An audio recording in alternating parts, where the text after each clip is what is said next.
नमस्कार दोस्तों, आप सभी दर्शकों को हमारे YouTube चैनल की ओर से जय श्री कृष्णा। दोस्तों, कैसे हैं आप? उम्मीद है आप सब अच्छे होंगे।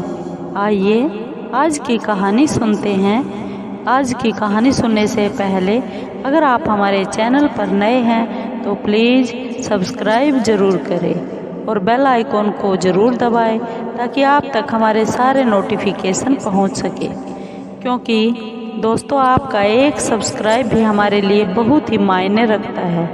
आइए आज हम आपके लिए एक बहुत ही ज्ञानवर्धक कहानी लेकर आए हैं। आइए कहानी को शुरू करते हैं। एक बार एक महात्मा हिमालय पर्वत के रास्ते से अपने शिष्य के साथ कहीं यात्रा पर जा रहे थे और पूरा रास्ता हरे भरे वृक्षों से घिरा हुआ था। जंगली जानवरों की बहुत ही डरावनी आवाज़ें पल पल सुनाई दे रही थी। रास्ते में चलते चलते रात होने को आ गई और महात्मा जी ने रात को विश्राम करने के लिए एक विशाल बड़ के पेड़ के नीचे अपना थैला रख दिया। पास ही वहाँ पर नदी बह रही थी और बहती नदी में हाथ मुंह धोकर उस महात्मा ने एक पेड़ के नीचे अपनी संध्या पूजा की और पास में अपने शिष्य को भी बैठा लिया। थोड़ी ही देर बाद उसके शिष्य के कानों में बहुत ज़ोर से एक आवाज़ आई। वो आवाज़ थी शेर की दहाड़ की। जैसे ही वह आवाज़ उसके कानों में पड़ी और उसे पता चला कि शेर हमारी ओर आ रहा है, वह भय से थर थर काँपने लगा। तभी शेर उसे अपनी ओर पास आता हुआ दिखाई दिया। वह बहुत ही तेज़ी से पेड़ पर चढ़ गया। शेर पेड़ के नीचे आ गया।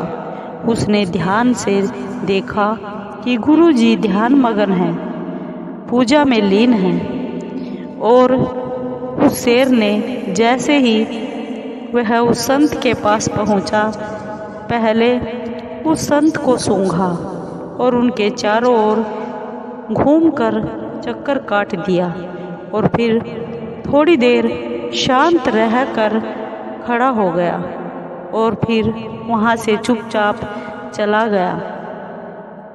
मौन साधे हुए वह शिष्य पेड़ पर बैठा हुआ सब कुछ, सारा दृश्य देख रहा था।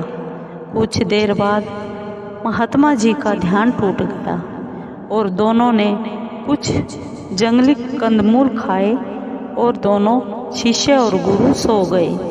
सुबह से नित्य कर्मों से निपटकर उस महात्मा ने अपने रास्ते की ओर चल पड़े। चलते चलते महात्मा जी को एक उड़ती हुई एक मधुमक्खी ने डंक मार दिया।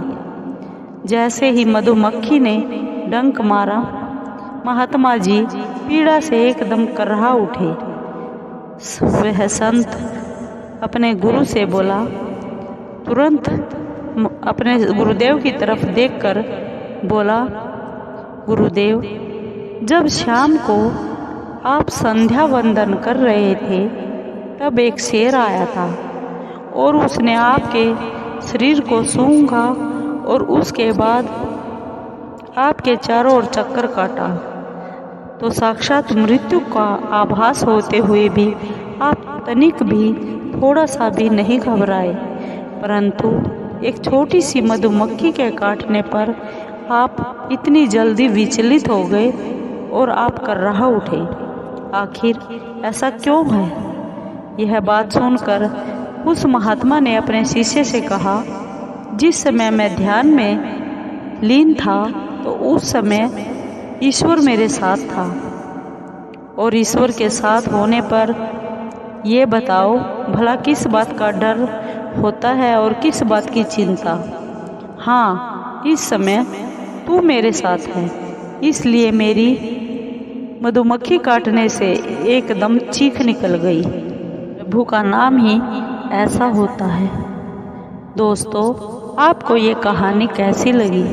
अगर आपको कहानी अच्छी लगी हो तो प्लीज़ लाइक कीजिए, शेयर कीजिए और सब्सक्राइब कीजिए। कमेंट ज़रूर कीजिए ताकि हम आगे और भी अच्छी कहानियाँ आपके सामने ला सके। इससे आपको कमेंट करने से हमें हौसला मिलता है।